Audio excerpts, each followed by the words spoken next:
ভারতীয় হিন্দুদের বিরোধ করায় পাকিস্তানিদের দেশেই ঢুকতে দিচ্ছে না ইউএই। রিপোর্ট অনুযায়ী এই মুহূর্তে ইউএইর সরকার ওখানে থাকা সমস্ত পাকিস্তানিদের বিরুদ্ধে ক্র্যাকডাউন শুরু করে দিয়েছে, যাতে ধীরে ধীরে এই সমস্ত পাকিস্তানি পপুলেশনকে ভারতীয় পপুলেশন দ্বারা রিপ্লেস করা যায়। কারণ ইউএই কিন্তু কোনোভাবেই পাকিস্তানের এই জেহাদিদের কারণ ভারতের সাথে নিজেদের রিলেশন খারাপ করতে রাজি নয়। আর সবচেয়ে ইন্টারেস্টিং বিষয়, এই গোটা বিষয়টিকে সামনে নিয়ে এসেছে ভারত নয়, বরং পাকিস্তানের নিজেদের মিডিয়া। কীরকম? উদাহরণ হিসেবে এই রিপোর্টটা দেখুন। পাকিস্তানের জার্নালিস্ট নিজেই দাবি করছে যে ইউএই ওদের ভিসা দিচ্ছিল না এবং পাকিস্তানিদের দেশ ছাড়া করছে কেবলমাত্র ভারতীয় হিন্দু মন্দিরের বিরোধ করার কারণ। কেননা কিছু মাস ধরে ইউএইতে যাওয়ার জন্য পাকিস্তানিদের ভিসা না দেওয়ার কারণে পাকিস্তানের এই জার্নালিস্ট উমার চিমা ইউএইর অফিসিয়ালদের সাথে কিছু পার্সোনাল ইন্টারভিউ করে যে কেন ওরা পাকিস্তানিদের ভিসা দিতে চাইছে না। আর এখানে ইউএইর অফিসিয়ালদের দাবি যে পাকিস্তানের লোকজন এক তো আনপ্রফেশনাল, তার উপরে ওরা এতটাই র্যাডিক্যাল যে ইউএইর বিদেশ নীতি এবং ওদের যে ইন্টারনাল সিকিউরিটি তার জন্য বিরাট বড় একটা থ্রেট। উদাহরণ হিসেবে প্রথমত ওখানে যখন মিডল ইস্টে সবচেয়ে বড় এবং বিশ্বের দ্বিতীয় সবচেয়ে বড় ব্যাপস হিন্দু মন্দির তৈরি হয়েছিল, তাতে ওখানকার লোকাল মুসলিম শেখদের কোনো সমস্যা নেই, বরং ওরা কিন্তু এটাকে সেলিব্রেট করেছিল। কিন্তু পাকিস্তানিদের তরফ থেকে এই মন্দিরের বিরোধিতা শুরু করে, তা আবার ওখানে বসে। আর যেহেতু ওখানে রাস্তায় নেমে বিরোধ করতে পারবেন, তাই ওরা কী করে, সোশ্যাল মিডিয়ায় ফেক অ্যাকাউন্ট তৈরি করে এই মন্দিরের বিরোধ করে এবং একটা কনফিউশন তৈরি করে যে ইউএইর লোকজন এর বিরুদ্ধে।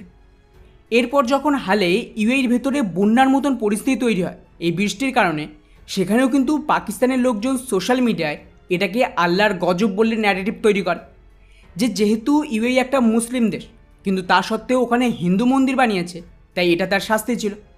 ব্যাস, পরবর্তীতে যখন এর ওপর ইউএই সরকার ইনভেস্টিগেট করে, সেখানে জানা যায় যে এই পুরো ক্যাম্পেইনের পেছনে পাকিস্তানি আর বাংলাদেশের কিছু লোকজন সামিল রয়েছে, যার দরুন ভারতের সাথে ওদের যে ক্লোজ রিলেশন তৈরি হয়েছে এবং ওখানে 15%-এর বেশি পপুলেশন হিন্দু।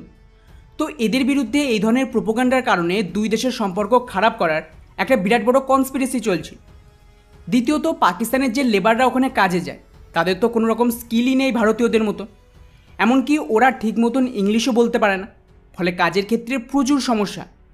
পাকিস্তানের যে মহিলারা ওখানে কাজে গিয়েছে তারা তো নিজেদের একটা পুরো প্রস্টিটিউটের র্যাকেট শুরু করে দিয়েছে এবং পাকিস্তানি মহিলারা ইউএইর অলিতে গলিতে এই ধরনের নোংরা কাজে লিপ্ত আছে।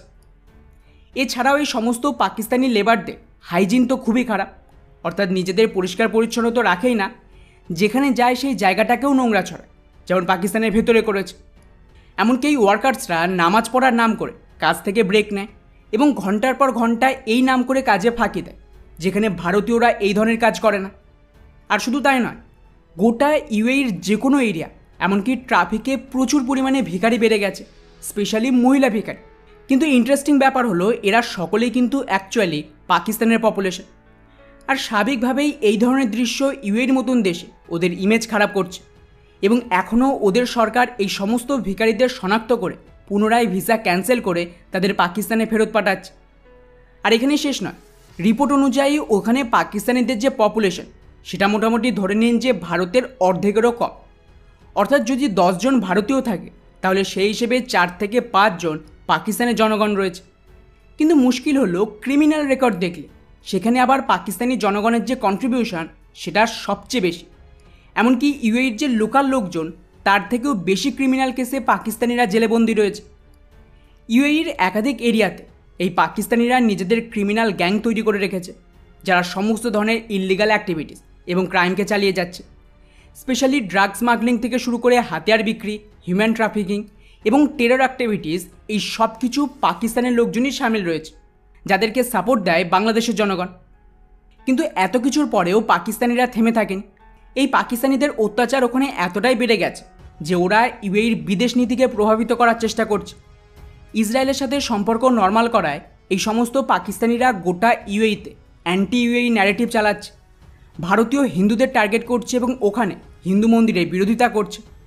এমনকি কয়েকদিন আগেই ভারতের খুবই জনপ্রিয় বাগেশ্বর ধাম সরকার ধীরেন্দ্র শাস্ত্রী বাবাকে ওখানকার শেখরা ইনভাইট করে এবং একের পর এক ভারতীয় সাধুদের ইউএইতে ডেকে প্রোগ্রাম করাচ্ছে, যাতে ওখানকার শেখরাও সামিল হচ্ছে। আর এতেও কিন্তু পাকিস্তানিদের সমস্যা, ওরা এর বিরোধিতা করছে। ফলে ইউএইর সরকারের চিন্তা হলো যে এর ফলে ওদের দেশে না কোনো রকমের দাঙ্গা শুরু হয়ে যায়। তাই ইউএই সরকার সিদ্ধান্ত নিয়েছে যে ওরা এই সমস্ত পাকিস্তানিদের দেশ ছাড়া করবে। নতুন করে পাকিস্তানিদের ভিসা দিতে চাইছে না, যেখানে ভারতীয়রা খুব সহজে এখানে ভিসা পেয়ে যাচ্ছে। সমস্ত পাকিস্তানি যারা কোনো রকমভাবে ভারত বা হিন্দু বিরোধী অ্যাক্টিভিটি করেছে, ক্রিমিনাল অ্যাক্টিভিটিতে সামিল ছিল, অথবা এইভাবে ভিখারি সেজে ভিক্ষা করছে, তাদেরকে শনাক্ত করে পুনরায় পাকিস্তানে ফেরত পাঠানো হচ্ছে।